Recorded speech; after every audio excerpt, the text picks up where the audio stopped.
Здравствуйте, уважаемые подписчики! Сегодня у нас в гостях старший директор Наира Асатрян. Добрый день. Բարև ձեզ, շնորհակալ եմ հրավերի համար։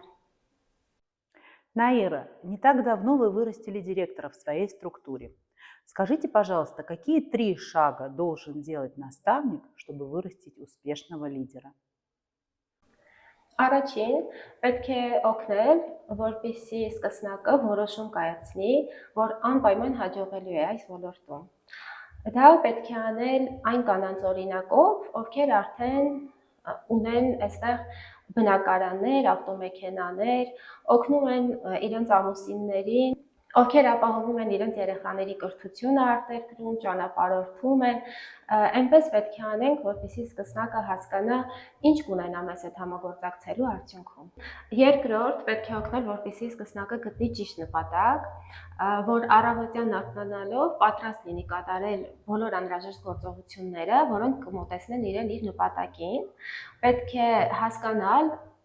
նպատակը, երբ է ուզում դա իրականացնել, ժամկետը, գումարի չափը եւ արդեն ըստ այդմ կազմել պլան։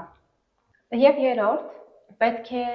սովորեցնել սկսնակին, որ պատրաստ լինի փոփոխությունների։ Բիզնեսում անընդհատ ունենում ենք փոփոխություններ եւ դա սկսնակը պետք է ընդունի որպես աճելու հնարավորություն։ Какие ошибки чаще всего совершает консультант на пути к статусу директора и как их можно избежать? Ամենամեծ սխալը, որը բոլորս ենք անում, ես էլ եմ ժամանակին արել, դա այն է, որ մեզ դնում ենք սուպերհերոսի տեղ։ Մեզ թվում է, թե մենք ամեն ինչ կատարյալ ենք անում եւ սկսնակները չեն կարող, ու այստեղ արդեն ստացվում է այնպես, որ մենք չենք կարողանում աճել, մնում ենք նույն ստատուսի վրա,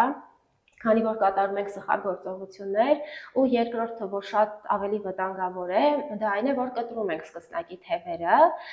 հետո երբ որ արդեն ուզում ենք իրեն տալ պատասխանատվություն, նա վախենում է, մտածում է, որ ինքը չի կարողանա անել, նաստավնիկը ավելի լավ էր անում։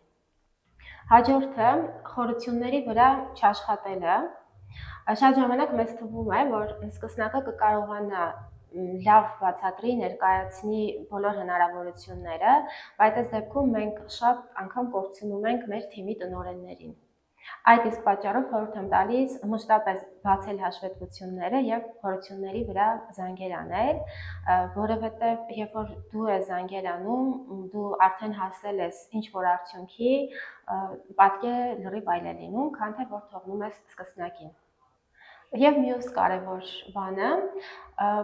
պետք է մշտապես հաճախել սեմինարների։ Կլինի ամիսը 1 անգամ, կլինի ամիսը 2 անգամ, սեմինարները շատ կարևոր են, լիդերը պետք է մշտապես կրթվի, որպեսզի կարողանա առաջ գնալ այս բիզնեսում։ Какими качествами должен обладать наставник, чтобы выращивать успешных лидеров? Նաստավնիկը առաջին հերթին պետք է լավ հոգեբան լինի, որպեսզի կարողանա սկսնակի հետ անհատական աշխատանքի դեպքում բացահայտել նրա թույլ եւ ուժեղ կողմերը, պետք է լինի բարի, ազնիվ, իր խոսքը եւ գործը պետք է համապատասխանեն, որպեսզի թիմը նրան հարգի եւ վստահի, պետք է մշտապես կրթվի, որպեսզի կարողանա թիմին գիտելիք փոխանցի եւ տանի իր հետևից։ Расскажите о вашем самом любимом продукте от компании Faberlic. Ես ինքս շատ կարևորում եմ առողջության պահպանումը։ Մենք այս սեզոնին անպայման օգտագործում ենք վիտամին C ցինկով, բրոնխոֆորտեն, այս վիրուսները ավելի հեշտ հաղթահարելու համար, բայց ես ինքս բոլոր կանանց խորհուրդ եմ տալիս օգտագործել քլորելա սպիրուլինա։ Այն ունի օրգանիզմում ակրող ազդեցություն եւ մշտապես օգտագործելու դեպքում մենք կկարողանանք ավելի երկար պահպանել մեր երիտասարդությունը եւ գեղեցկությունը։ Ու այս պրոդուկտը շատ կարեւոր է այն մարդկանց համար, ովքեր կենթանական ծագման արտադրանք չեն օգտագործում։